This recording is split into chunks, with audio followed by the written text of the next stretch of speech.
अगर आप भी चाहते हैं कि आरसीएम म्यूजिक के वीडियो सबसे पहले आप तक पहुंचे, तो लाल बटन को दबा के चैनल को सब्सक्राइब जरूर करें और साथ में बेल आइकन को दबाना ना भूलें।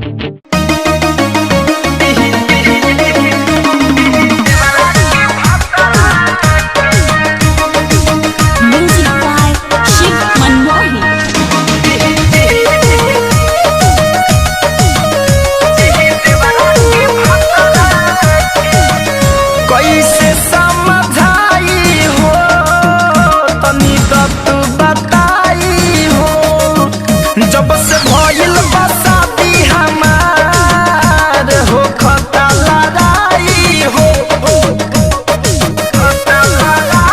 अरे सखी कैसे समझाई हो तनी तू बताई हो।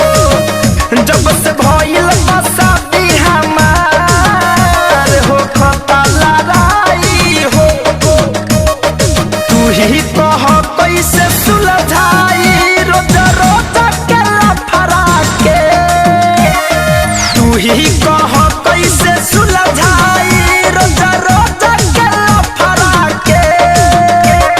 सोचिए के टेंशन में बानी सखी दी देवरा की भतरा के। सोचिए के टेंशन में बानी सखी दी देवरा की भतरा के।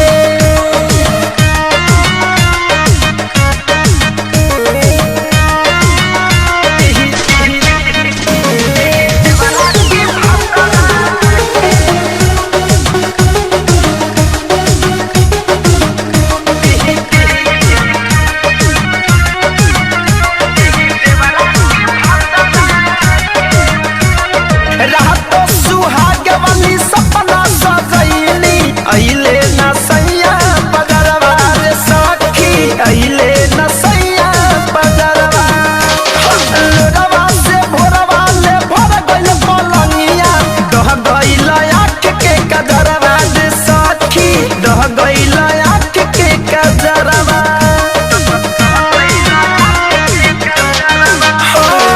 रात सुहाग वाली सपना सजैली अइले न सैया बजरवा अइले न सैया बजरवा लोरवा से भोरवा ले भरल पलंगिया दह गइल आँख के कजरवा रे सखी दह गइल आँख के कजरवा। आगे लागो पंडित के पतरा में जे देखले बजतरा के। आगे लागो पंडित के पतरा में जे देखले बजतरा के। सखी दी देवरा की भतरा के। सोच के टेंशन में बानी सखी दी देवरा की भतरा के।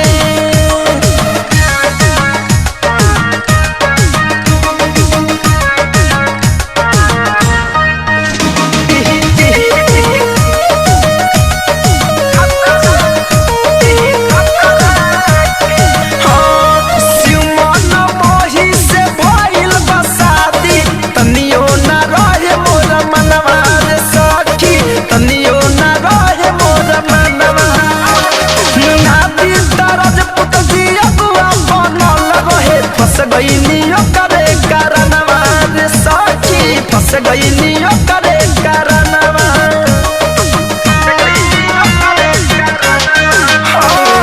शिवमन मोही से भइल बा शादी तनियो न रहे मोर मनवा रे सखी तनियो न रहे मोर मनवा। आदि तयो मन जियबुआ बनल रहे फंस गइलियो करे कारणवा रे सखी फंस गइलियो करे कारणवा।